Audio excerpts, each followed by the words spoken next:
everybody? I got my book in my hand. It's called Corner Stores in the Middle of the Block.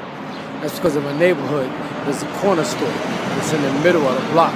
So listen, you think about it. Like, black people died, marched for the right to drink out the same water fountain as white people, right? Fought, died, marched, and drink out the same water fountain as white people.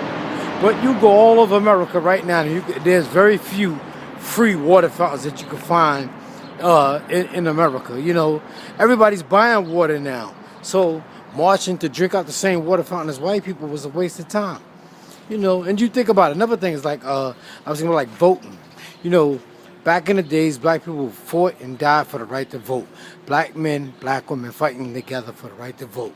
Now we got the right to vote, and we vote all over the place. We don't vote as a group anymore. We vote Democrat, we vote Republican, we vote Independent. We all over the place, you know. We always voting for the person that's more charismatic, that appeals to our imagination. And, you know, we have our own personal agenda in mind. You know, I think if you're going to vote, we should have somebody, a politician, that's going to stick to his word.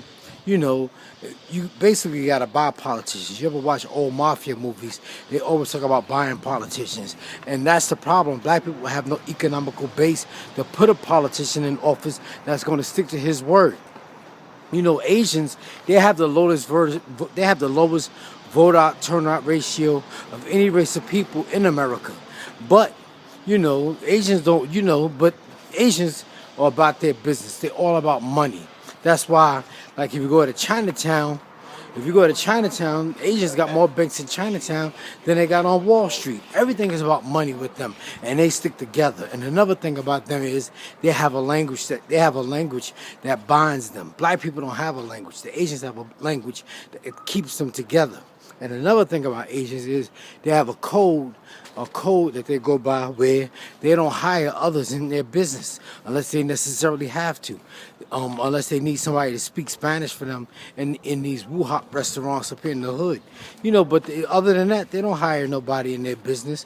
They have a language, they have a culture, and they use their language to build a fence around their culture. And they don't let nobody in unless it's about money. And that's basically it. You know, black people, we have no economical base. Like I said, we spend 98% of our money with everybody else, while everybody else live off of 100% of their money and 98% of our money. And that's the problem that we face in America. So that's why I think voting is really a hustle, if you ask me. I mean, you know, I really don't think it's going to make a difference. That's all I got to say about it. All right, y'all. I'm out. Check out my book online, my poetry. It's called Corner Stores in the Middle of the Block. Peace.